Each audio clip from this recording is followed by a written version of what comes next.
Jaunākās ziņas Pasaules boksa organizācija apstiprina, ka šī Alžīrijas būtne, lūk, šī te ar izspiedušos dzimumlocekli, ir vīrietis. To šodien apstiprina Pasaules boksa organizācijas Eiropas viceprezidents Icvans Kovačs. Pirms 2 gadiem viņi ir veikuši dzimumu pārbaudi un secinājuši, ka šīs te alžīrietis ir vīrietis. Par to arī Starptautiskā Pasaules boksa organizācija ir brīdinājusi Olimpisko komiteju, kuri šo te faktu ir nolēmuši ignorēt.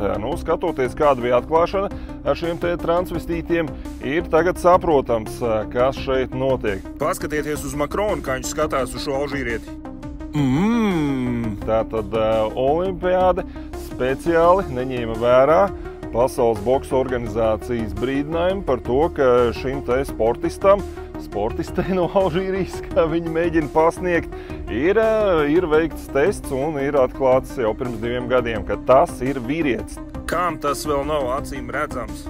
Tikmēr Latvijā mums šeit visi propagandisti, varas apmaksātie, uzreiz metās cenzēt visas ziņas un stāsta visādi lūši un spriņģes un visi kantori cenzūras, ka nē, tur piedzimis viņš kā sievieti, it kā viņi būtu redzējuši, kāds viņš ir piedzimis un vilkuši viņam nost bikses un pētījuši tur kaut ko.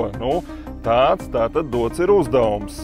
Tagad šīs te genderisms olimpiādē, cik cīniski ir izvēlēts tāds spēka sporta veids, boks, varēja kādu citu, es nezinu, tur svārcelšanu vai bija te gadījums Amerikā peldēšanā, kur viņi tika ar viņu galā neļauj piedalīties. Viens vecis gribēja arī startēt kā sievieti pie sievietēm, bet ir izvēlēts tāpēc sporta veidu. Varēja, es nezinu, kaut kādu brīvo cīņu kaut vai varēja, tas nav tik brutāli kā vienkārši daudzīt purnu sievietēm. Tagad varēs veči un visādi transvestīti un genderisti sportā. Te jau izskan versijas, ka šiem te visiem pederastiem, transvestītiem un visiem pārējiem genderiem un kvīriem jārīko ir pašiem savas olimpiskās spēles, nevis jālien pie sievietēm, jo pie vīriešiem cīnīties viņi nelien. Kādas vērtības tad spriņģi aizstāv?